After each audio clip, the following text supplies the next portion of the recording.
Hi guys, welcome to our channel. US में आधे से ज्यादा मोटेल बिजनेस पटेल ओन करते हैं, पर आश्चर्य की बात तो ये है कि यूएस में वो खुद 1970s में रेफ्यूजी बनकर आए थे।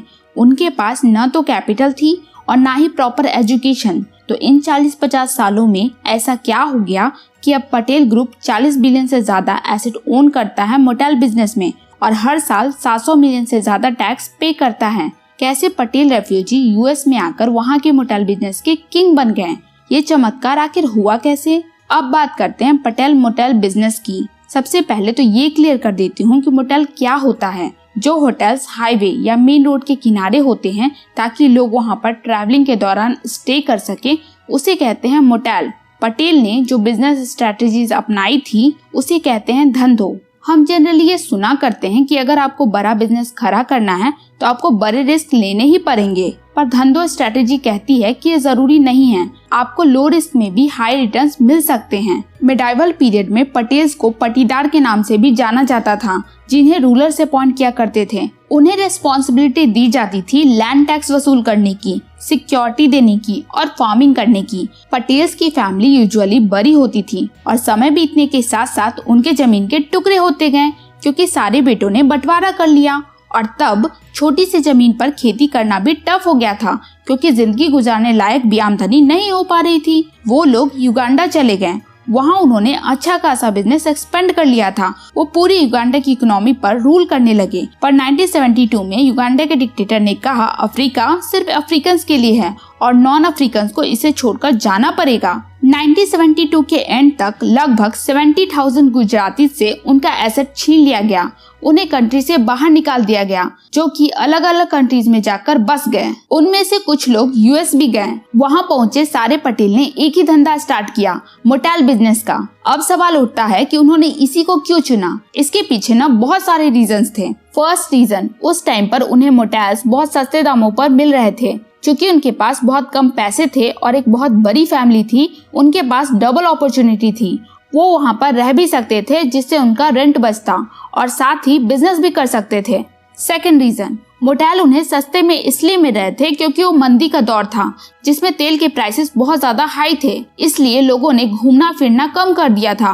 पर पटेल्स को पता था कि ये सिचुएशन हमेशा नहीं रहने वाली। जब हालात सुधरेंगे ना तो इसमें इजिली मुनाफा कमाया जा सकता है। थर्ड रीजन, मोटेल बिजनेस को संभालने के लिए एक स्टाफ की जरूरत पड़ती थी। पटेल लोगों को पता था कि स्टाफ वाले खर्चे को वो इजिली एलिमिनेट कर सकते हैं, क्योंकि उनकी फैमिली इतनी बड़ी थी। तो अगर हर एक मेंबर को एक एक काम भी दे दिया जाता तो भी बहुत था। तो इस तरह वो बहुत लो प्राइस पर मोटेल्स ऑफर कर सकते थे। और हम सब जानते हैं कि जब प्राइसेस लो होती हैं पर हाई क्वालिटी सर्विस मिलती है तो वो बिजनेस जरूर चलता है। और ऐसा ही हुआ।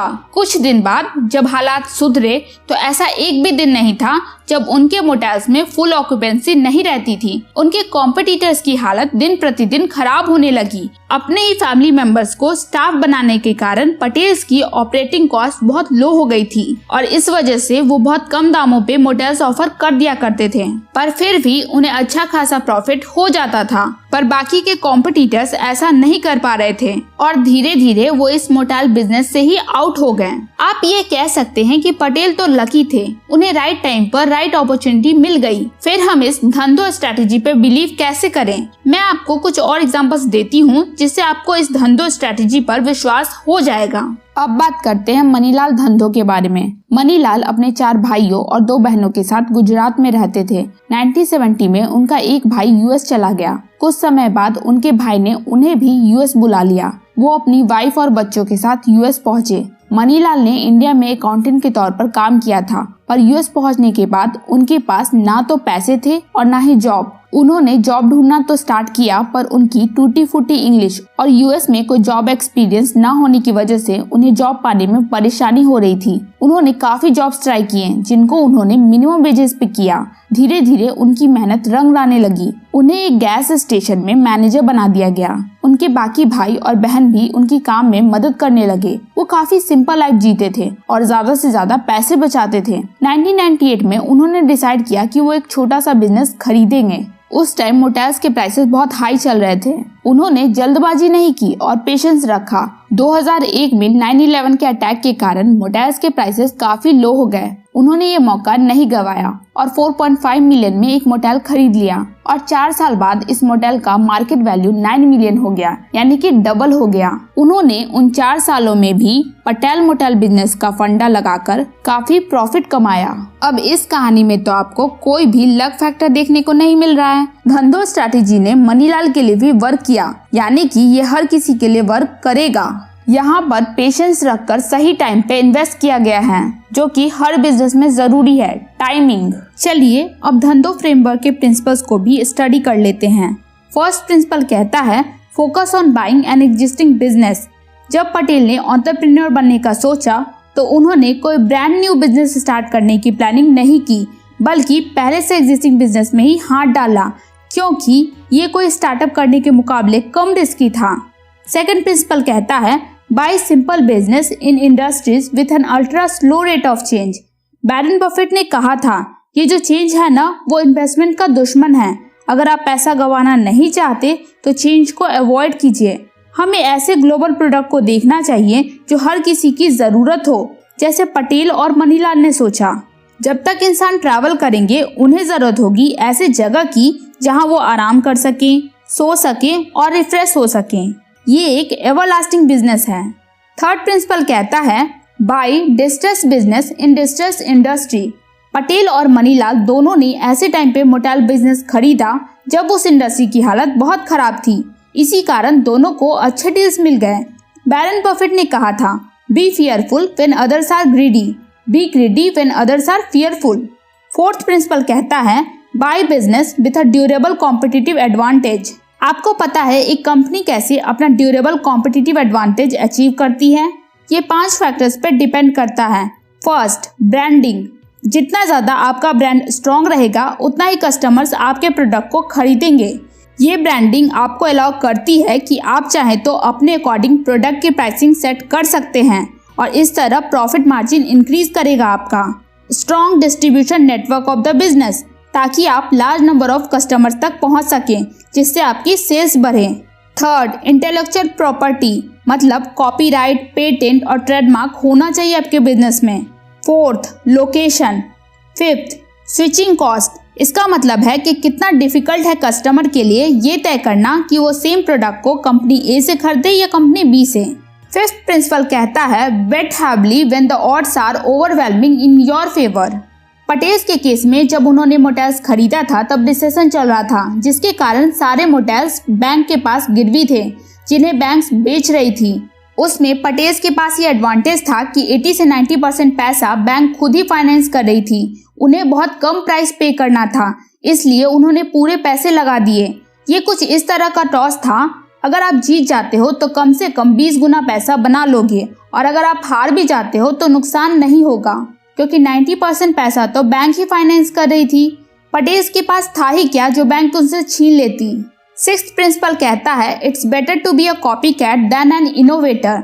जब एक पटेल ने मोटेल बिजनेस स्टार्ट किया धंधो स्ट्रैटेजी से, तो उसके देखा देखी बाकी पटेल्स ने भी उसी बात को फॉलो किया। इवन मनीलाल ने भी सेम ही स्ट्रैटेजी अपनाई। इनोवेशन में ज्यादा रिस्क होता है क्योंकि पता नहीं होता कि ये लोगों के कितना काम आएगा, लोग इसमें इंटरेस्ट दिखाएंगे भी या नहीं। पर अगर आप पहले से चले बिजनेस को स्केल करना चाहते हो तो उसमें रिस्क कम होगा और इनाम भी डिसेंट मिलेगा। सेवेंथ प्रिंसिपल कहता है look for low risk high uncertainty business. मतलब कि अगर पटेल के केस में तेल के दाम कभी घटते ही नहीं, हमेशा के लिए बढ़े ही रह जाते, तो उस सिचुएशन में भी पटेल प्रॉफिट में ही रहते, क्योंकि उनकी मेन स्ट्रैटेजी थी ऑपरेटिंग कॉस्ट को मिनिमाइज करना। तो अगर मॉडल्स में कुछ लोग भी ठहरते तो भी उन्हें प्रॉफिट हो ही जाता। एट्थ प्रिंसिपल कहता है buy business at big discount to their underlying intrinsic value. Intrinsic value से कम में खरीदने को इसलिए कहा जा रहा है ताकि मार्जिन ऑफ सेफ्टी को मेंटेन रखा जाए। अब ये इंट्रिंसिक वैल्यू और मार्जिन ऑफ सेफ्टी क्या है, ये मैंने इंटेलिजेंट इन्वेस्टर की बुक समरी में बताया है। आई बटन पे लिंक आ रहा होगा, आप वहां पे क्लिक करके देख सकते हैं। नाइन्थ और आखिरी प्रिंसिपल कहता है फोकस ऑन आर्बिट्रेज। पहले आर्बिट्रेज का मतलब समझने की कोशिश करते हैं। आर्बिट्रेज का मतलब होता है किसी सेम एसेट को एक मार्केट से खरीदना, वो भी लोअर प्राइस में, और उसी चीज को दूसरे मार्केट में बेच देना हायर प्राइस पे, ताकि आपको प्रॉफिट हो सके। इसे ही हम आर्बिट्रेज कहते हैं। जैसे आप अमेज़न आर्बिट्रेज को ही देख लीजिए, जिसको हम रिटेल आर्बिट्रेज भी कहते हैं। इसमें आप रिटेलर से प्रोडक्ट खरीदते हैं कम दामों पर और अमेज़न पर हायर रेट में बेच देते हैं और बीच का प्रॉफिट आपका। ये सब बातें मैंने आपको एक किताब से बताई हैं, जिसका नाम है धंधो इन्वेस्टर, जिसे लिखा है मोहनीश पाबरई ने। मोहनीश पाबरई एक इंडियन अमेरिकन बिजनेसमैन, इन्वेस्टर और फिलैंथ्रोपिस्ट भी हैं। उनकी इस बुक धंधो इन्वेस्टर को अगर आप 2 लाइनों में समझना चाहो तो आप कह सकते हो, आपको अपनी इन्वेस्टमेंट कुछ इस तरह करनी है कि head I win, tail I don't lose much और एटलीस्ट ब्रेक इवन। यानी कि अगर टॉस में हेड आए तो आपको कई गुना प्रॉफिट हो, पर टेल आने पर भी आपको बहुत ज्यादा नुकसान ना हो। मतलब कि अगर थोड़ा सा भी लक साथ ना दे फिर भी आपके पूरे पैसे ना डूबे, आप कम से कम ब्रेक इवन यानी कि नो प्रॉफिट नो लॉस की कंडीशन अचीव कर लें। अगर आपको ये वीडियो पसंद आई हो तो लाइक और सब्सक्राइब करके बेल आइकन दबाना ना भूलें। आप कमेंट्स में मुझे बता सकते हैं कि आपको ये वीडियो कैसा लगा और नेक्स्ट आपको किस टॉपिक पे वीडियो चाहिए। Thank you guys.